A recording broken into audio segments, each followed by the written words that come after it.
বাবু ছিল এমন একটা লোক যেখানে মিঠে রাখা হয় চতুর্দিকে মাছি পোকামাকড় বসে, বাবু যেখানে দাঁড়াইতো সেখানে কিন্তু নেতা কর্মীরা সব জড় হইতো আস্তে তার কাছে। এটা 1986 সালে যখন ঢাকা কলেজে প্রথম ফার্স্ট ইয়ারে ভর্তি হয়, আমাদের এখানে ঢাকা কলেজের সাবেক 2 বিপি আছে, হারুন এবং শুভ।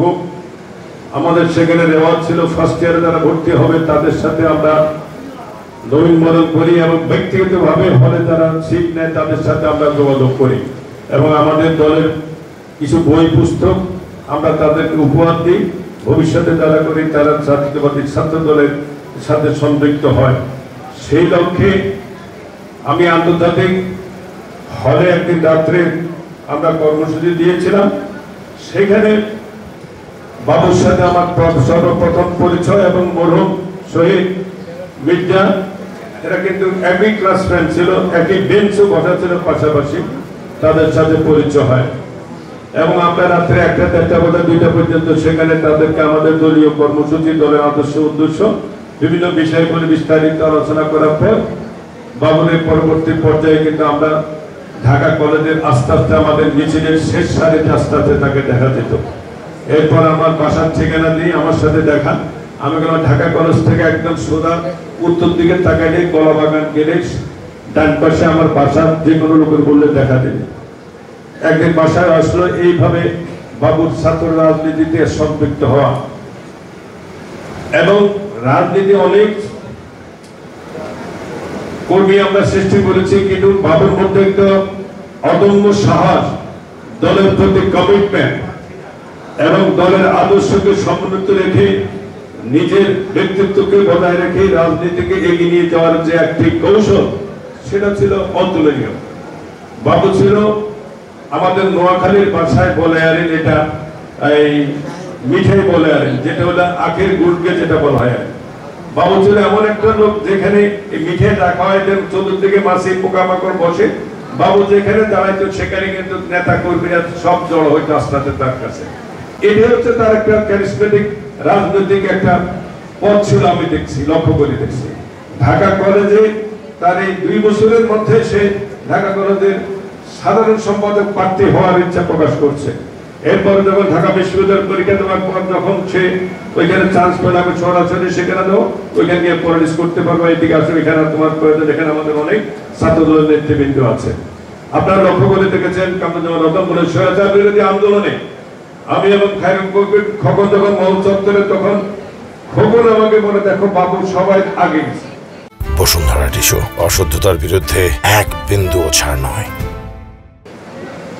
সবচেয়ে আগে বাবু ছিল সূর্যেশ্বর হলের কর্নারে।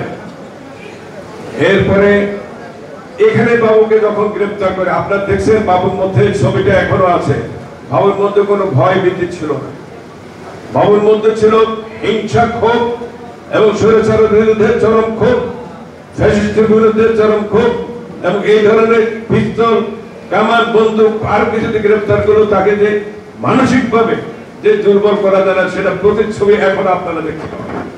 এটা হচ্ছে একটা দক্ষ সংগঠনের নেতৃত্ব দেওয়ার ক্ষেত্রে একটা অত্যন্ত পরিপূর্ণ নেতৃত্ব বলে আমি মনে করি। এখানে আরেকটি বিষয়, সেটা হচ্ছে আমরা বাবুর প্রতি আমাদের একটা ইয়ে ছিল, এই স্নেহ, মায়া, মমতা সবই ছিল, কিন্তু বাবুর অধীনস্থ নেতা কর্মীদের যখন বাবুর সংকটময় অবস্থা, রাতে যখন আমাদের আব্দুল কাদের জুয়েল বলল, সমগ্র তাদের আবেগ অনুভূতি এমন ভাবে প্রকাশ করতে সারা পৃথিবীর বিনিময় হলো তারা বাবুকে জীবিত করতে চায়। এটা কোন পর্যায়ে আসে আপনার নেতা কর্মীদের জন্য শ্রদ্ধা সম্মান?